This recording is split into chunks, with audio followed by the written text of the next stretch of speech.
estudante, tudo bem? Sou o professor Rafael Retucci, o seu professor da videoaula. Estamos na nossa terceira e última aula dos crimes contra a fé pública. Introdução aos crimes contra a fé pública. Questão importante, questão muito importante. Alguns delitos contra a fé pública, eles têm a modalidade de, depois da falsificação, aquele contrafator, ele vai usar o documento, ele vai vender o documento, ele vai de alguma maneira usar aquele documento que ele falsificou para alguma coisa. Porque ninguém vai falsificar um documento, uma nota, sem nenhum tipo de finalidade. Então normalmente ele vai usar. Para o que eu não sei. A pergunta, imagine que ele falsifique e depois use, venda, de alguma maneira ele coloque em circulação aquele documento falsificado. Imagine uma moeda falsa, falsificou uma nota de 100 reais e depois ele vai lá e compra um objeto com uma moeda de 100 reais falsificado. Ou um RG, ele falsificou o seu RG e depois ele foi no banco e fez uma conta lá, porque depois ele vai querer fazer, por exemplo, um financiamento com aquele RG falsificado. Pergunto, são dois delitos? São dois delitos? Falsificação mais o uso, mais a venda, mais a guarda daquele documento moeda? Não. Pelo princípio da consunção, via de regra, o delito posterior será impunível, não será punido, portanto temos o pós-factum impunível, fato posterior que não se pune e você vai punir pelo delito inicial, pela adulteração, pela falsificação. Então, pelo princípio da consunção, você praticou o delito de falsificar, você é o falsificador, tenho provas disso, e depois você é pego usando, você será responsabilizado pelo delito da falsificação. Mas imagine que eu só seja preso pelo uso, pela guarda, pela venda daquele documento, e não há provas de quem fez aquele documento, de quem foi o contrafator, de quem foi o adulterador daquele documento. Bom, neste caso, ainda que existam possíveis indícios de que você que está usando o documento, você que está guardando aquele documento, teria sido o adulterador do documento, aí sim, nesse caso, você será responsabilizado apenas pelo uso, apenas pela guarda. Tá? De qualquer maneira, sendo o pós-facto impunível, quando eu tenho prova que você é o falsificador, ou quando eu não tenho prova, sendo o ante-facto impunível, eu não vou punir o primeiro fato, vou punir só o segundo fato, de qualquer maneira, perceba que nos dois casos, eu só terei um delito. Essa é a grande questão. Se eu tiver provas de que eu pratiquei vários tipos de comportamentos, eu responderei por um delito. Cuidado. O aluno questiona bastante porque ele começa a dar exemplos que fogem da regra. Essa é a regra. Eu falsifiquei um documento e depois eu pego aquele documento e uso aquele documento. Eu responderei por um crime só. É óbvio que se eu estiver em contextos fáticos absolutamente diversos, se eu falsifiquei um documento hoje, meses, semanas, tempos depois, eu vou passar aquele documento para frente. Eu já tenho um momento em que eu encerrei o delito da falsificação e não há uma continuidade delitiva no uso. Então, se eu tiver provas da falsificação hoje e depois do uso, meses, dias, semanas depois, isso vai depender do caso, é óbvio que eu posso responder por dois delitos, mas veja, o contexto trazido para você é dentro do mesmo contexto fático. Tá? Isso é muito comum em questões de ordem, em questões de concurso público e normalmente cai em questões abertas e você tem que debater.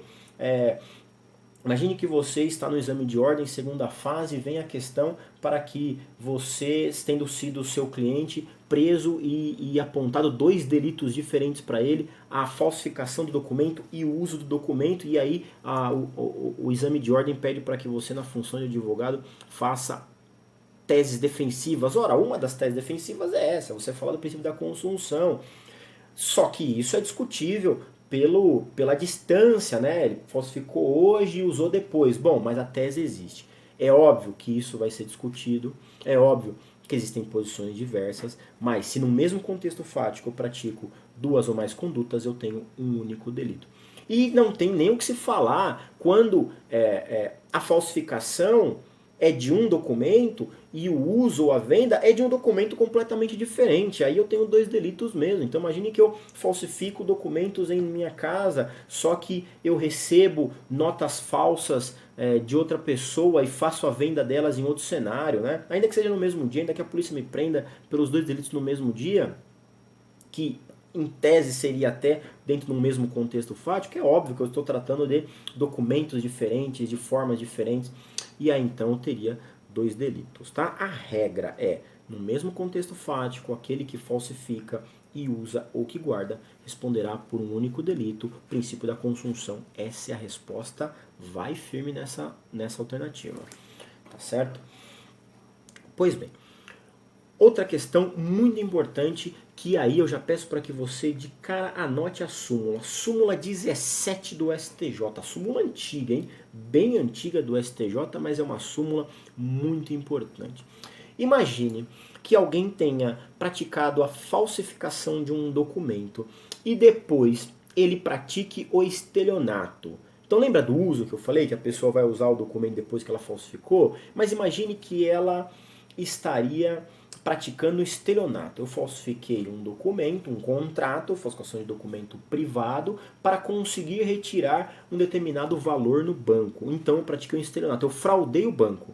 Falsifiquei lá um contrato, dizendo que eu tinha direito a receber determinado valor, era tudo mentiroso, eu criei aquele contrato lá, peguei a chancela do advogado, fui lá, pumba, consegui retirar, sacar na boca do caixa um determinado valor. Eu pratiquei estelionato contra o banco? Sim, pratiquei estelionato contra o banco.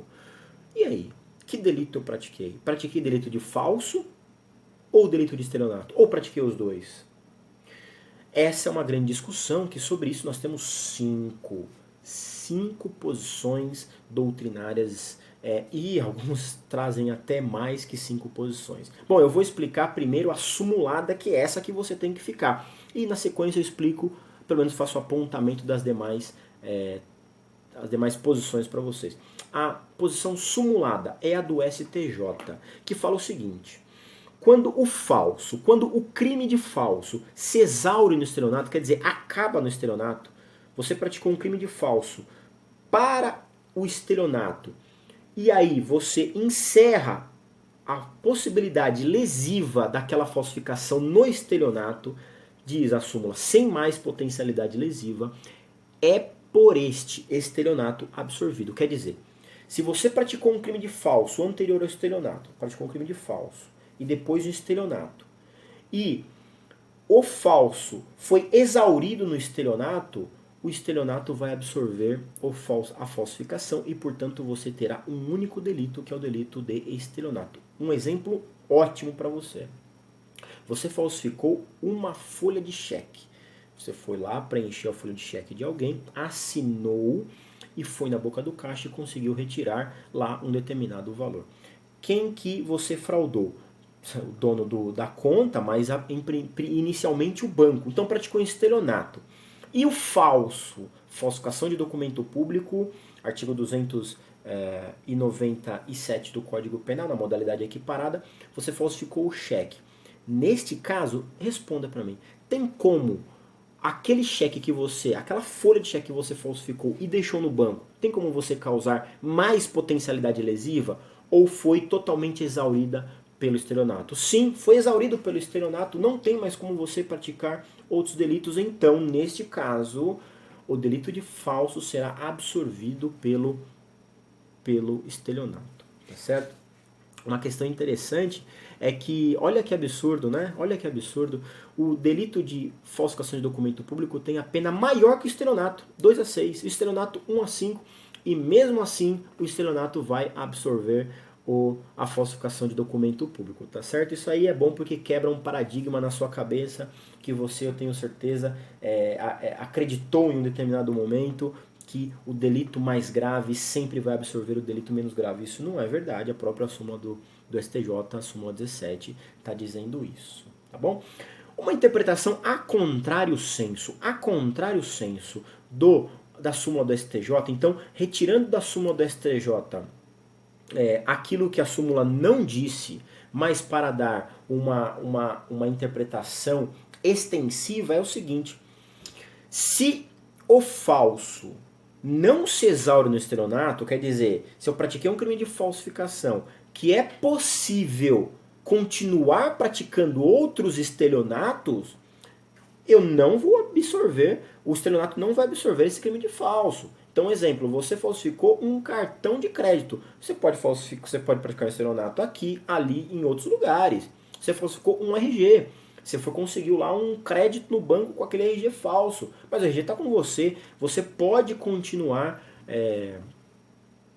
praticando mais lesão a outras pessoas. Neste caso, se você for pego nessa conduta, com RG falso e depois o estelionato, o que a interpretação da súmula 17 diz, a contrário senso, aquilo que ela não disse, mas retirando dela o sentido, é que então o estelionato não vai absorver o crime de falso e, portanto, você tem dois delitos. Teria concurso de delitos. Que concurso? Material ou formal? Bom, aí vai depender da sua posição. Se você interpretar lá o Código Penal parte geral, que vai falar da concurso formal e concurso material, se um único ato com dois resultados diferentes seria um concurso formal, se não, dois atos diferentes, com unidade de desígnios diferentes, você acabaria praticando concurso material, mas isso vai ficar mesmo no seu entendimento, naquilo que você entende sobre o direito, que obviamente que na prática jurídica, o lado que você estiver, se você estiver na promotoria como delegado, como policial, via de regra você entende por concurso material, e se você estiver na defesa, melhor seria interpretar pela tese do concurso formal, tá certo? Quais são as outras posições doutrinárias sobre o delito de falso mais o delito de estelionatos que não estão na súmula 17 do STJ? Bom, uma das posições vai falar sempre que é concurso material, sempre. Outra posição vai falar que é sempre concurso formal, sempre. Outra vai dizer que é post-factum impunível.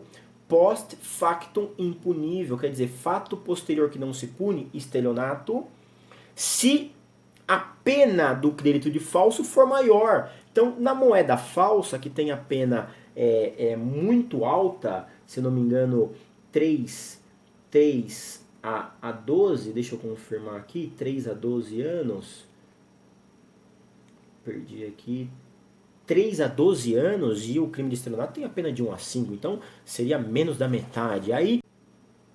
E a última posição é a posição do antefactum impunível. Então o estelionato acaba absorvendo sempre o delito de falso. Quando que seria esse caso? Quando a pena do delito de falso for uma pena menor que do estelionato. Então fica de olho nisso daí. São as posições possíveis para o conflito entre estelionato e delito de falso. Chove na OAB.